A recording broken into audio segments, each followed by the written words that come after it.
No. It's funny. I had this idea that I would sing this song, and then I realized those are the only lyrics that I know to the song.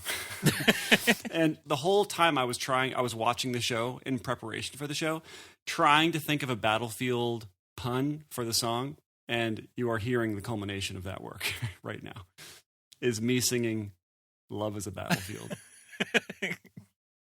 Right. As you know, this is the measure of an episode, where it is our continuing mission to explore what makes a Star Trek episode a genuine Star Trek episode, and not just the original series television. This is so original series, this episode. I don't know. It was like had equal amounts of, this is like a popular Star Trek or science fiction show. And also the cheesiest thing on the planet that I've ever seen. And also a thinly veiled lecture on human rights. Ooh, thinly? Oh, no. Well, yeah. The veil disintegrates quite abruptly at a certain point. But I'm Paul. And I'm Jonathan. And we determine these things through 3 criteria. One is the episode sci-fi? No. Is there... I mean, I guess to a certain extent, is there sci-fi actually in the plot and not just used as a skin for technobabble or the Deus Ex Machina or anything like that? Number 2, is that sci-fi presentation done uniquely or originally and not just a trope or cliche? And number 3, is there an ethical or moral dilemma that is presented in the episode? So as far as number 3 goes, this episode was a resounding yes. But I guess, in the same way that in our criteria, the science fiction has to be novel for it to be eligible, this was so, granted, this is 1960s, so I understand. You have to look at the work in the time that it was created. Right. But it was not creatively done or novelly done. Novelly done. It was so condescending. And maybe we needed that in the 1960s. Right. It was, it's very heavy-handed. And it's just, again, watching this 60 years ago, would it have been original when he said, like, are you crazy? Like, he's got the white on the left side of his face, and I have it on the right side of my face. Or even at the time, were they blown away by that? Or were they like, okay, we know where this is going? Because this is right smack dab in the middle of the civil rights movement. Were the conservative parents rolling their eyes being like, oh gosh, just another hippie liberal message, or was it kind of like, because it was in this popular sci-fi show, were people going, oh right, that is kind of how we act? And obviously we have no way of knowing, but it was definitely presented to the audience in so didactically that it wasn't fun. But the episode we're talking about is Let That Be Your Last Battlefield, which is from the original series. It's season 3, episode 15, so it's in the final 10. Yeah, it's in the final 10. So the blurb reads, the Enterprise encounters 2 duochromatic and mutually belligerent aliens who put the ship in the middle of their old conflict, which is very accurate. I think we should get into the plot to kind of go through it, just to kind of give people a context of what we're talking about. Now that we've already complained terribly about the episode. What I do love, the best part of this episode for me, the second best part, the best part is yet to come, is that Netflix warned me that there would be sex and fear in this episode. And the fear I get, I guess whenever William Shatner is on screen, they always just say, oh, we got to put the sex thing on there. Right. Because he's too sexy. It's just a blanket statement. Every episode. Yep. Why was there sex on this episode? I guess because there are ladies walking around in short skirts. Maybe? I don't know. Were there any in this episode? Well, Uhura was right. Well, yeah. In the moment, since that kiss, every time Kirk and Uhura are on the screen, they're like, oh, there's sex. they might kiss. We've seen it before. It's unpredictable. We don't know. Yeah. Yeah. So that was the very interesting part, that we got warned that there might be some sex in this television show.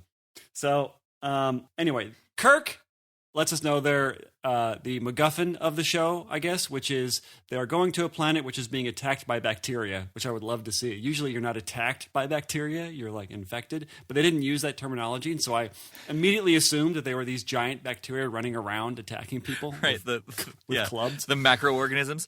Yeah. So one thing that I did, I don't know if I liked because it's not usually done, or if I liked it just because it was a unique take on it, which also means that it's never been done. So that's probably why I liked it. But they did the captain's log, and it comes to Kirk, and he's still speaking the captain's log. Like, it's not just a narrative voiceover. We're actually seeing him report it on the bridge with everyone watching him. That's true. Usually it's done off screen. Yeah. What an interesting point. I wonder, that should be part of our data, of our list of how often a captain's log in any of the shows are done actually on screen. Okay. Interesting. So you go ahead and do that. Right. I'll go back through the 64 episodes. Anyway, so there's a point where they encounter this flying shuttlecraft that seems to be out of control, and they bring it aboard, and there's this obviously redone shot of them tractoring the shuttlecraft into their shuttlecraft hangar. And it was so cool to me visually because it promised, I don't know if this is a little bit of the late 90s, early 2000s video game kind of graphics coming, like, what's it called when something forces you to do something involuntarily besides ASMR? Influencing my, damn it, my brain doesn't work. Influencing my response to this, but it so promised a show that we didn't get. Not that Star Trek is bad or anything, but I wanted to see the show that this shot was from, because it wasn't from this show, right? It wasn't from Star Trek. It was from a different show because it just had this vibe and ambience that I loved. In fact, listeners, you should go and watch. If you haven't seen this episode, who cares? But just fast forward to this part in the episode where they show this shot of the shuttlecraft being brought into the hangar. It's so cool. Which, are you talking about the hangar shot? Yeah. Yeah, it's from the very back of the hangar, and the shuttlecraft just kind of gets brought in and sat down on it. Nothing exciting happens. They treated the set so well. It doesn't seem to happen very often that they redo shots from inside of the ship. Usually they're all redone outside. It's not the first time that we've seen the hangar shot. I believe even for us, let alone for the series. So that was my second favorite part of this episode. The new stuff? Shot. The new stuff that they created that had nothing to do with the show. Right. But I guess the most interesting part, not necessarily good, not necessarily bad, is that there's now as they said in the blurb, they come across a duochromatic, which I was wondering what that meant. Mm-hmm. And I was like, oh, they were being literal about this. Yeah. They're just space circus mimes, I guess. That's what I was like, oh, they're mime. What I was impressed about is the perfectly straight line that went down their face, delineating where the black and the white started. Mm-hmm. It was perfectly straight. And I was like, how did they do that? How do you make a perfectly straight line down somebody's face? It's weird. So there's a couple of things when they're talking about this race, because there's this duochromatic guy they bring aboard, they bring him to sick bay, and they have the conversation with Bones about, I don't know, what is this guy? And Bones is like, I don't know. Stop asking me questions. Right. I'm trying. I'm trying to play cards over here. And then Spock throws shade at McCoy for modern medicine that saves crew members every single episode most of the time. He's like, well, if you weren't injecting them with your alchemic potions, maybe this wouldn't. I was like, what? This is science, Spock. You're the science officer, and McCoy is using science to treat problems. Arguably the same thing you do, but with the ship. Why was he throwing? Was this just more banter? Well, I think it was a little bit of banter, but also, like, either you missed something or I put too much into it, because Bones was saying, like, I don't know anything about this guy. And so Spock is like, and yet you're using medicine on him that you use on the crew? Like, if you know nothing about him, why are you just assuming this will work? And that's when Bones that would have been fine, but he used very, inflammatory language, derogatory language toward what he was saying. Yeah. Well, I absolutely believe that Spock enjoys his emotional neutrality in getting under Bones' skin. Like, the fact that he never shows his irritation and he never shows that he's actually being a dick. Like, he does it just because he knows how much it pisses off Bones. Yeah. He probably repentfully meditates every night for all of the crap he gives McCoy, but he has to do it. It's like an addiction. Well, yeah, it's absolutely a vice. It's his guilty pleasure. Right. Speaking of which, in that sentence, there's going to be so many comm badge clicks. So there's another sentence. There's another detail. Because there's not a lot of stuff we can talk about in this episode just because it's a little on the nose. Right. But so there's a point where the other space mime comes aboard. No, I can't remember who says it. Anyway, they say, I'm from this planet. I forget which planet. It's like Hennessy. I'm from the planet of Hennessy. Okay. And Kirk says, oh, that's a planet in the southern part of the galaxy that has been uncharted, or that is uncharted. Uh-huh. And I was like, explain to me how Kirk knows the name of a planet in an uncharted part of the galaxy. Uh-huh. Also, why is it the southernmost part of the galaxy? Like, well, I mean, I guess this is another on-the-nose part because it's in the south, and so therefore they're all very bigoted and segregated in the south. I didn't even put that together. So that was probably the most subtle part of the message in this episode. Oh, you're from the south. Got Oh, that explains so much. Yeah, we don't need to say anything more about that. So the two things about that were the ship so this was season 3 where the budget was severely cut. And you can tell. No. Because there was an invisible ship. Like, literally nothing. No dark outline, no nebulous cloud. I'm guessing that they hired the same people that did the onomatopoeia for the original Adam West Batman to do all the effects for this particular one. Because when they're fighting, it's like that cartoonishly sort of animated outline, later in the episode when they're fist fighting and they kind of surround them in their energy field. And it just looks like there's going to be some pows and some huzz in there. That's eventually. So funny. I mean, so the director also did the red alert. This is the only episode where it does that. The zooming back, the frenetic zooming back and forth. Yeah. And the anecdote is that it was done as an homage to Batman because George Gershwin was on the episode. Is that right? George Gershwin? No. Was he composing? I know. I was like, I know that name. That's not right. It's like right next to Vic Damone. Vic Damone, is that? No. Nope, Vic Fontaine. Vic Fontaine. How could I forget? Right? Yeah, but what's funny, I didn't mind the sort of zooming in and zooming out, the zooming in and zooming out. I didn't mind that, except when they cut to the rest of the ship, and it's like, red alert, battle stations. And then people just like casually walking down. They're not even running. They're just sort of casually walking down the hallway. It's like, oh, there's a red alert. Well, I'm not on duty, so I'm going to go. Right.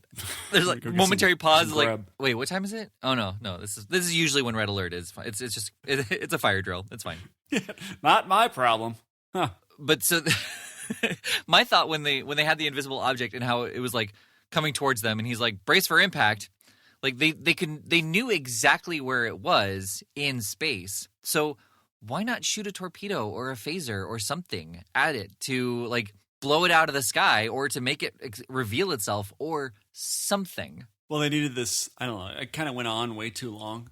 Right. I will say too. They were trying to build the tension, and I felt at any point that either Spock or Kirk was going to turn to the camera and be like, "So this is what we feel like when we're shooting this, when we're just pretending like something's there." So now you know how we feel, audience. And now back to the show. There's a cutaway to Kirk in his quarters. Yeah, I was nervous. Oh my God. If you may have just stumbled upon the best thing that could ever happen to Star Trek is a Modern Family mockumentary style thing, but it's Star Trek. And, whatever the Seth MacFarlane, what's the show? Orville. They've probably already done this, right? Yeah, maybe. I haven't seen it, so. It sounds like something they would do. Right. Oh God, that would be brilliant. Can we do that? Can we do it? I guess this is another thing we're going to put onto the shoulders of Lower Decks. that Right. this is right up their alley. Even Oh, though yeah, we've only for seen sure. one episode. It's like we know exactly what the show should be. Right. The ship is now off course. It's being controlled by the guy who just came on board. I love that part where Kirk gets the message from the bridge, and Chekhov is like, the ship is off course. He's like, we'll get back on course. Like, what did he think Chekhov would say? Like, okay, sir, I just wanted to tell you that we're off course. I'm putting it back on course. I just wanted to make sure that's what you wanted me to do. What a brilliant captain. Thank you, sir. I would have known what to do. Right? I didn't touch anything, and the ship went off course. I don't know what to do now. We'll try touching something. Oh, you're so smart. I know. You're no Janeway, but you're pretty smart. Well, that's what Jane was watching, the historical records. Right. And then, like, taking notes feverishly. As the chef on the Enterprise kitchen, yeah. Kirk threatens to self-destruct the ship if he cannot have control of his ship back. Right. And I would argue this is the best part of the episode. Not best. Best is subjective. This is the most interesting science fiction-y part of the episode. It almost felt kind of Western-y in the way that they built tension. Well, we're in And the South, so build it is fine. So the alien mime, the space mime, takes control of the ship. So we're going to my home planet, and there's nothing you can do about it. And Kirk says no. He throws a tantrum, says, "I'm going to blow up the ship if you don't give me control back. If you don't give me my toy back." And I'm going to break it. It seems like an overreaction on Kirk's part. Like no one's in danger, but you're going to put people in danger. And but that's never something that is really questioned of Kirk. It's like, maybe this is an overreaction. Maybe you need to get the ego in check a little bit. I wouldn't think that in planning the self-destruct, what the criteria are to use self-destruct. By the way, not self-destruct because the ship isn't destroying itself. It's just destruct. I guess that's true, but like you're using the tools on the ship to destroy the ship. I feel like that's self-destruct. A conversation for a later date when there's not so much to talk about. But so there's this part where it's got to be 3, 4, maybe 5 minutes, this whole scene, where they go through the motions of initiating self-destruct, where Kirk has to say something, Spock has to say something, Scotty has to say something, and then Kirk has to say something again. Mm-hmm. And I loved it. I thought that was so interesting because there was no, I guess, pageantry about it. They were just doing the thing, right? Mm-hmm. There wasn't yelling. They were just calmly initiating self-destruct, which they actually do later in the movies, kind of in the same way. And, they kind of have this thing where, is Kirk bluffing? And they have the sharp close-up on their eyes, of the space mime's eyes and Kirk's eyes, and they're like, who's going to give in? And I don't know, it was a well-done scene, and I felt like that was the most science fiction. If there is an argument to be made about this having science fiction in it, this is that scene. I will not make that argument, but I would accept it if you were to make it.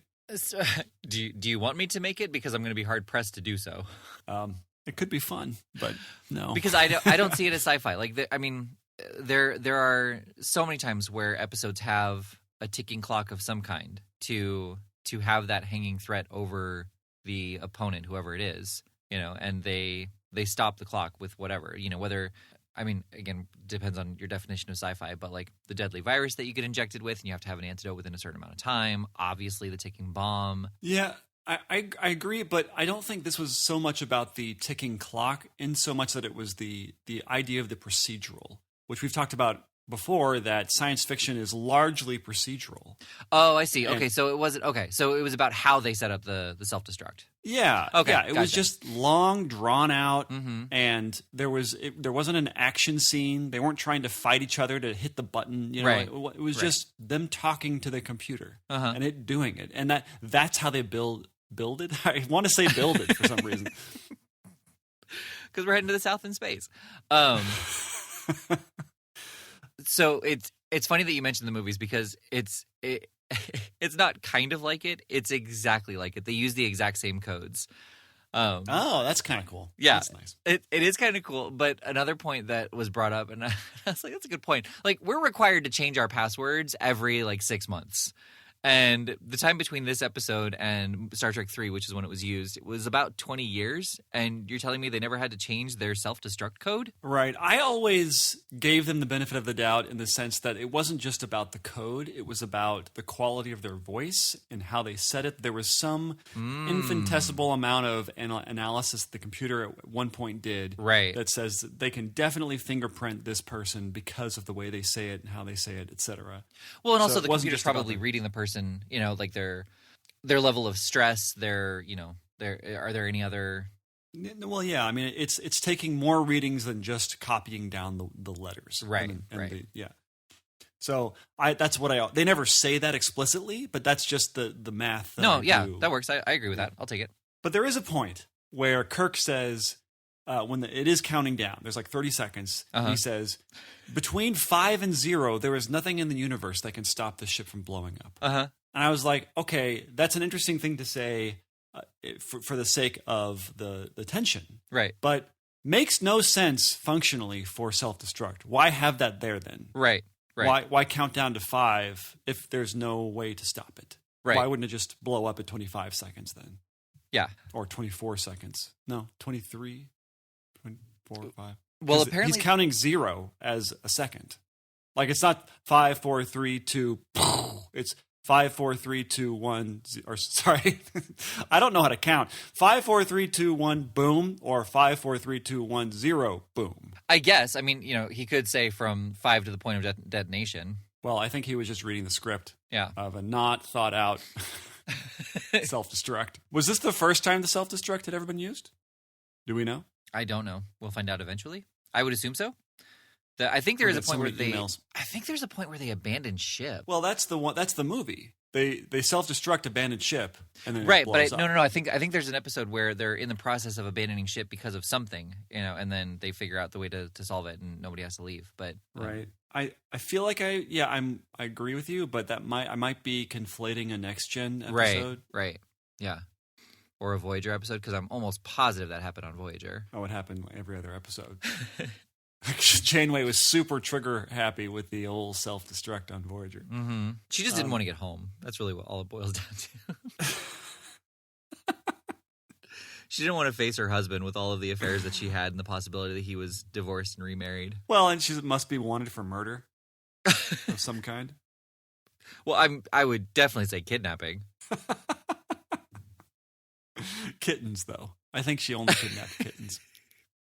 Completely unrelated to her, to the teleport. What's the teleport? However they got out there. Like the carefree. The wormhole? No, warp. That's in Arizona. Yeah, what's it? The caregiver? The caretaker. The caretaker. The caretaker. Parts Why is it the same 2. thing? I'm a caregiver and I'm a caretaker. Like, those are two diametrically opposed sentences. Yeah, I can't work it out logically in my head why one... Anyway. God, I feel bad for people who have to learn English. Right? It's so confusing. Well, so the other thing, too, is it could also just be a bluff from Kirk, that because the guy can't read his mind, at least so far as Kirk knows. And so he could just be saying that from 5 to 0, there's nothing that anybody can do. But really, that's just to give him enough time to stop the countdown because, the guy waits until 6 seconds and he's like, I agree. And so... And it takes him 7 seconds to stop to give right. a cancellation order. Well, it's too late now. Yeah, we had enough time, but I don't have enough time to put in the code. So, yeah, I feel like I don't know. It doesn't make a lot of sense. The whole self-destruct thing.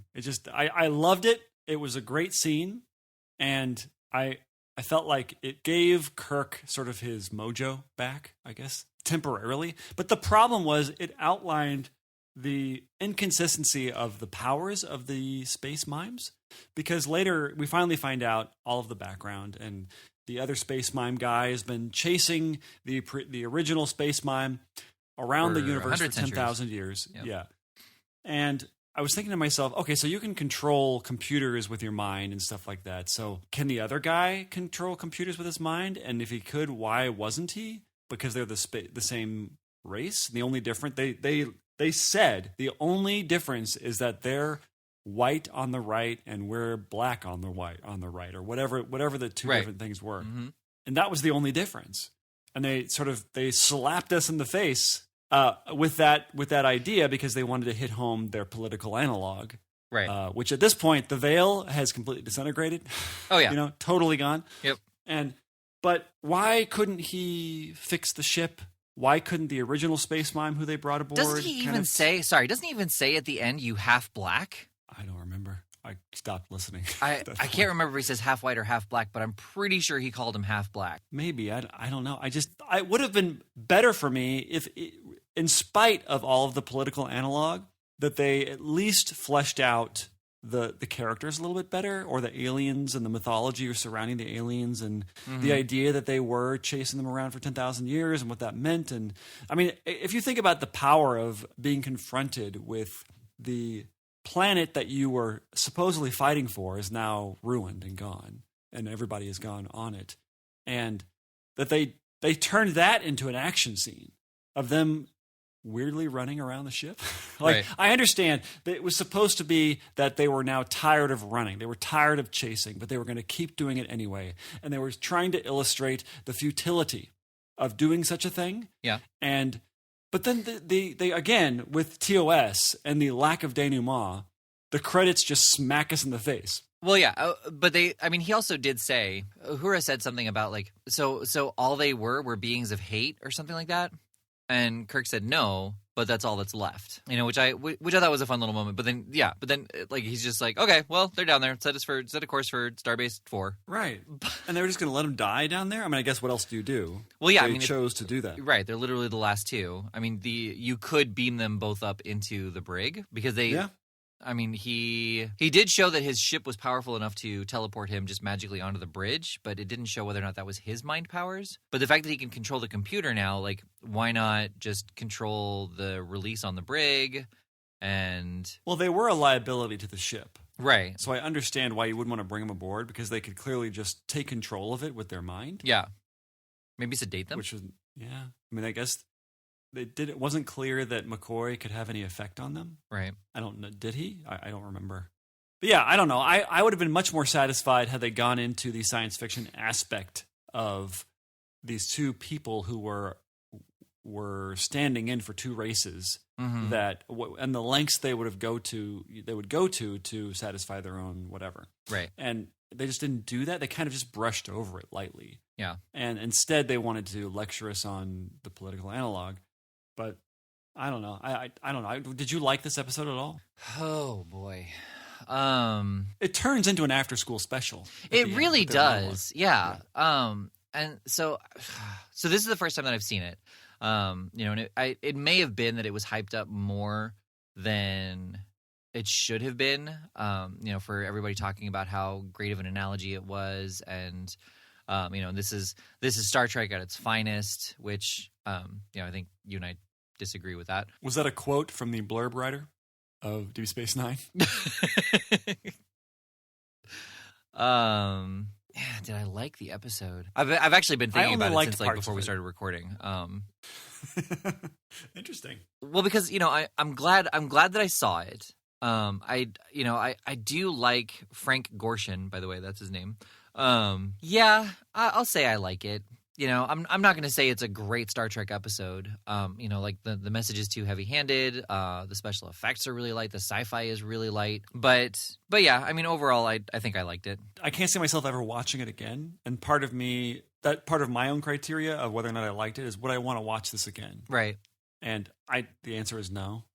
So I don't think it had any. I don't think it satisfies our science fiction criteria or the novelty of the criteria. They just didn't go into it enough. I mean, I guess they kind of got there with the self-destruct, but that's it.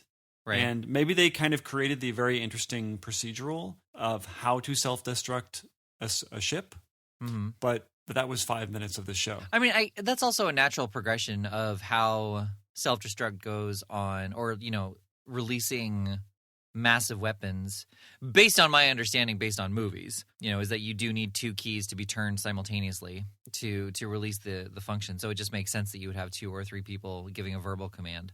But it is still sci-fi, so I will concede that part. But it's not enough. Well, I don't right, think it's enough. Again, that's not. We don't say, is there enough sci-fi in the plot? It's just, is there sci-fi in the plot? So I kind of feel like the self-destruct sequence, if that was the only thing, which I'm also leaning towards yes it is, I don't feel like that can be justified to be sci-fi. That's why I said I'd be hard-pressed to defend it.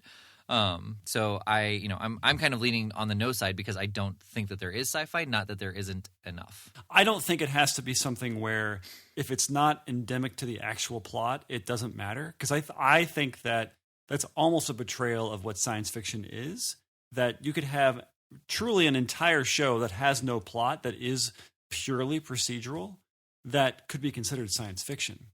It may not be a Star Trek episode, but it could be science fiction. See, but I feel like a procedural that is set in a sci-fi world, but has no sci-fi workings within the plot is just using sci-fi as a skin, and therefore it wouldn't be sci-fi. So I guess what I'm saying is the sci-fi, it has to make the Star Trek episode only possible in a sci-fi show. You couldn't move it anywhere else. And I don't feel like the self-destruct sequence is enough of a exclusive to sci-fi construct. I guess that's a question. Do self-destruct mechanisms, poorly named self-destruct mechanisms, do they exist in real life, whether in the 60s or now? Because if you think about it, they don't make a lot of sense. I understand that you want to destroy technology so it doesn't get into the wrong hands, or at least into the hands of your enemies. Right. And so I know that they will occasionally blow things up, but that's not a self-destruct mechanism. So right. Do they exist in real life? Because if that's true, then they are inherently science fiction. Yeah, that's true. Because explosives are heavy. Right. And the kind of things that you'd want to blow up would be things that have to go into the air or into space or into water, or just things that have that require finite resources to operate, and like a submarine or a battle cruiser. It's just like loading these things up with explosives that can be set off at any given time seems like a bad idea. So yes, there are lots of items that do have self-destruct, but they're all autonomous. So they're actually self-destruct. Yeah, they're designed to work for a certain amount of time and then destroy themselves. So is that self-destruct, or is that just... Because I would think that... Oh my gosh, Paul, for it to be self-destruct, it would have to have AI. Like, it would have to determine that its life is no longer worth... That's right. It has to effectively commit suicide as a machine. So then, based on your definition of self-destruct, no, not even sci-fi has self-destruct. Well, we don't know that. Based on the colloquially used term of self-destruct, then yes, self-destruct actually does exist. But there isn't anything like that on anything that's that's staffed, that's crewed. Got it. Yeah. Man, this is a sticky situation here. Okay. All right. Well, I guess maybe it's not science fiction then. I don't know. It seems even if it still exists, I think the procedure on how they do it, there's no way they do it that way. Okay. But it's still not a Star Trek proper Star Trek episode for me. Well, why not? Is it for you? Because it's not. First of all, it wasn't necessarily... I just don't think it was. I feel like I had to make a judgment call of, okay, there was science fiction in it, but there wasn't enough science fiction in it. Right, but again, that's not the question. It's got to be integral to the plot. Like, just them ordering something off of something we've never seen before, it doesn't make it sci-fi because that's not important to the plot, and that could be replaced with anything. You couldn't just do a find and replace and put this in a Western show, or I don't know, just some other conflict show. Like, if you can just move it from one sci-fi show to a non-sci-fi show and it still works, then it's not proper Star Trek. Okay, so I guess by my own and your own definition, that the two first criteria, it is meeting those criteria. Right. So I don't know if it meets the third, because Kirk is not really faced with any moral dilemma, nor is I guess he is in that he wants to blow up the ship for the sake of getting his toy back. But it's not really, he doesn't struggle with, he is very firm about what he's going to do. Okay, so what was the ethical dilemma of this episode? Just letting them go on their merry way or taking them to Starfleet. The battle did not concern Starfleet in any way. They just happened to use a Starfleet ship. And so... Well, it did. It concerned them in that they wanted to bring to justice the person who stole their shuttlecraft. Right. Sorry, I just mean the battle between the two space mimes. Their actual conflict was of no concern to Starfleet. I guess for me, I'm struggling with the idea that the obvious moral conundrum here is racism okay?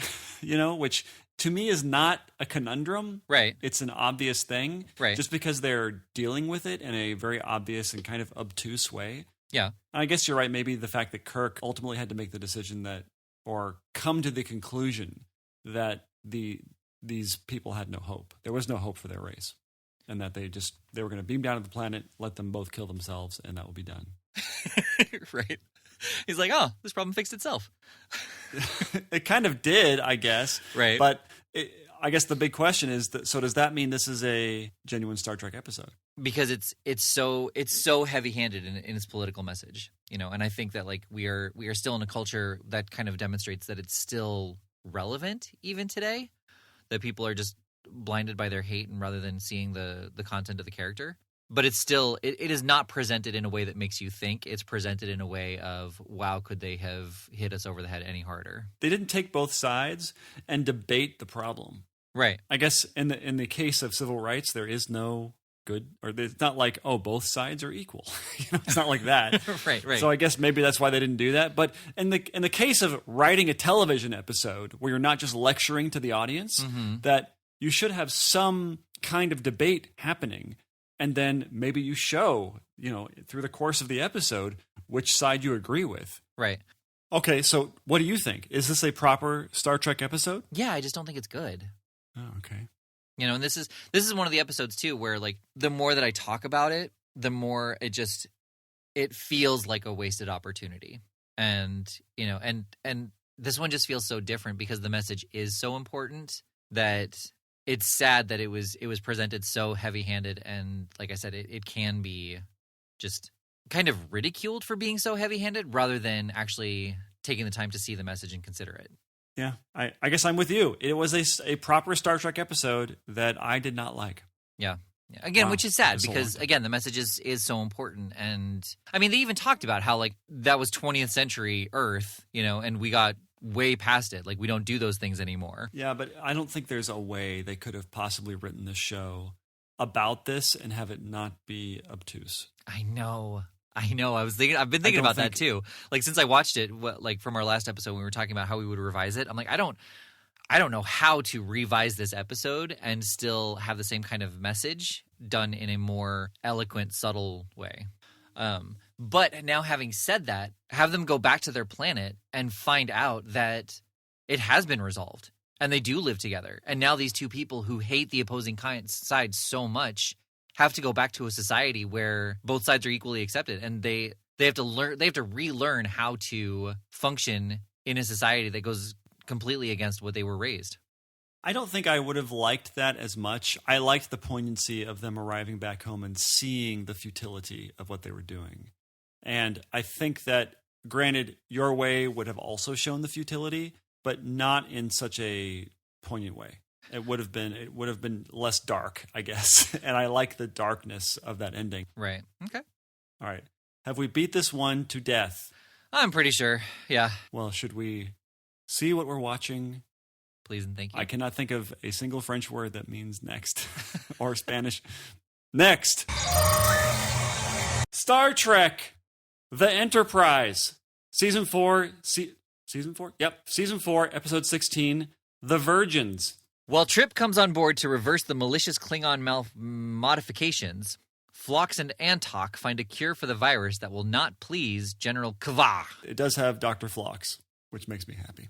Oh, cool. I think I know this episode. This is the episode that explains the difference in Klingon appearance. Oh, cool. Well, I guess what we're getting into right now. The problem is that Enterprise has gone completely serialized at this point, and so we're just sort of jumping into the middle of a story.